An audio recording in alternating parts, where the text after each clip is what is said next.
kasih pemirsa, Anda kembali menyaksikan Kominfo Newsroom. Pemirsa, Wakil Menteri BUMN Kartika Wirjoatmojo berkunjung ke PT Pindad di Kota Bandung, Jawa Barat. Kehadiran Wamen ke PT Pindad tersebut untuk melihat sejumlah tank yang akan dikirimkan ke Kementerian Pertahanan.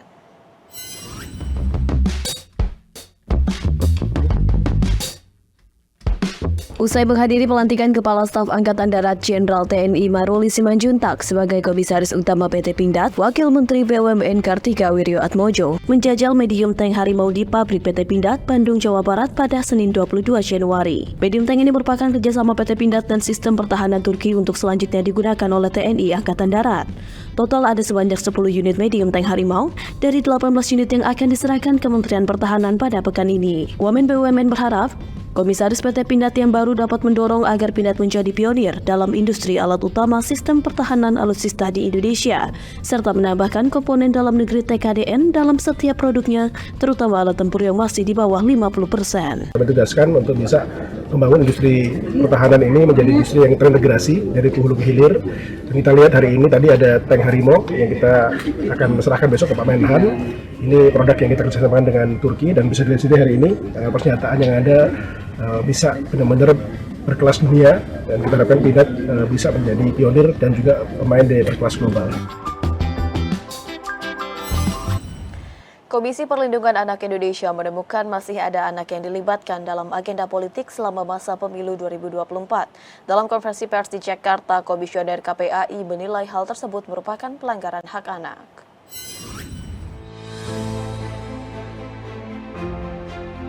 Komisi Perlindungan Anak Indonesia mengkritik keras dilibatkannya anak selama pemilu 2024. Dalam konferensi pers di Jakarta pada 22 Januari, Komisioner KPAI, Silvana Baria menyebut membawa anak ke dalam kegiatan kampanye merupakan bentuk eksploitasi anak yang paling banyak terjadi.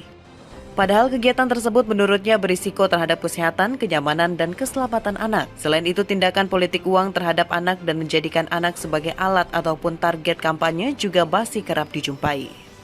Menjadikan pendidikan politik sebagai alasan menurutnya tidak dapat dibenarkan. Bagi mereka yang belum cukup umur, seharusnya, kata Silvana, cukup diberikan pendidikan kewarganegaraan seperti rasa cinta tanah air dan ajaran toleransi. Karena itu pihaknya mengimbau untuk tidak melibatkan anak-anak dalam kegiatan pemilu. Selama bentuk dan praktek demokrasi masyarakat kita dalam konteks politik elektoral belum cukup mampu melindungi anak-anak, maka KPAI menegaskan, mendorong, menyarankan agar anak-anak tidak dibawa. Hingga saat ini KPAI mencatat ada 19 pelanggaran hak anak terkait pemilu. Untuk memperkuat perlindungan hak anak selama masa pemilu, KPAI telah berkoordinasi dengan KPU, Bawaslu, dan Tim Pemenangan Nasional Capres-Cawapres. Pemirsa, Kementerian Lingkungan Hidup dan Kehutanan meluncurkan logo sertifikasi penurunan emisi Indonesia atau SPEI. Hal ini guna mendukung penyelenggaraan bursa karbon yang dibuka pada September 2023.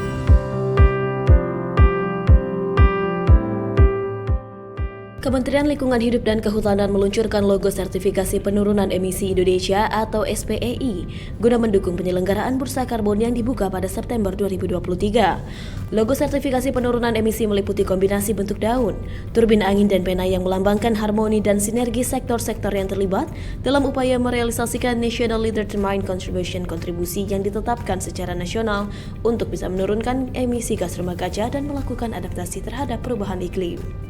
Menteri Lingkungan Hidup dan Kehutanan Siti Nurbaya Bakar mengatakan, guna menjamin skema sertifikasi penurunan emisi Indonesia diselenggarakan dengan transparan, akurat, lengkap, konsisten, dan mengutamakan integritas lingkungan, salah satu upaya yang dilakukan adalah dengan membentuk Tim Measurement Reporting and Verification atau MRV secara panel metodologi.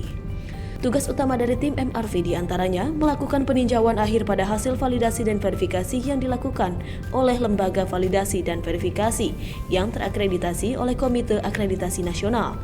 Sedangkan tim panel metodologi antara lain bertugas membantu tim MRV dalam mengidentifikasi, menghimpun dan mengkaji metodologi penghitungan emisi gas rumah kaca.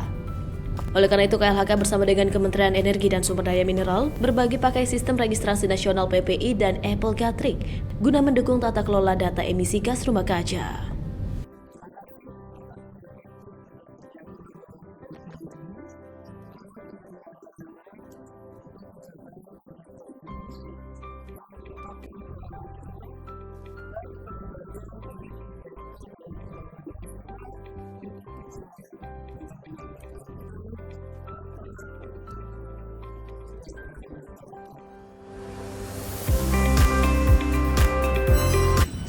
Kementerian Pariwisata dan Ekonomi Kreatif akan kembali meluncurkan Karisma Event Nusantara atau KEN 2024 sebagai salah satu program unggulan sebagai daya tarik wisata. Karisma Event Nusantara 2024 diharapkan dapat mendorong minat kunjungan wisatawan Nusantara maupun wisatawan mancanegara agar berkunjung ke berbagai daerah di tanah air.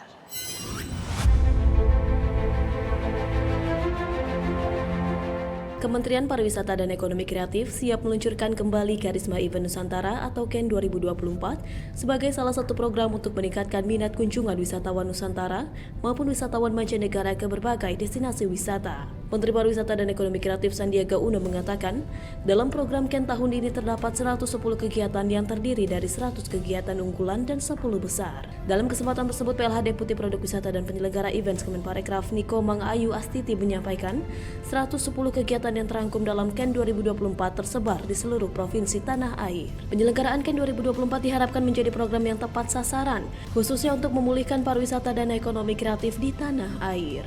Untuk itu pihaknya mendorong agar pemerintah daerah dapat memetakan media sosial untuk dapat memaksimalkan promosi secara digital agar cakupan promosi lebih luas sehingga perhelatan ini menjadi daya tarik wisata. Adapun total pergerakan wisata selama KEN 2023 sebesar 7,4 juta dengan melibatkan 11.000 pelaku UMKM, 140.000 pelaku seni dan menyerap 36.000 tenaga kerja. Kita berharap memang penyelenggaraan event ini tepat waktu, tepat sasaran dan tepat manfaat, khususnya bermanfaat untuk pemulihan pariwisata dan ekonomi kreatif. Kemudian yang kedua, event KEN ini diharapkan juga mendorong memanfaatkan media-media sosial untuk promosi digitalnya agar cakupannya lebih luas sehingga event-event ini menjadi daya tarik wisata sehingga kunjungan wisatawan memang benar-benar tertuju ke event ini. Kemudian juga diharapkan berkolaborasi dengan pihak swasta agar event-event ini menjadi event utama, menjadi daya tarik atraksi wisata sehingga kunjungan wisatawan baik domestik maupun mancanegara itu akan berkunjung ke daerah ini.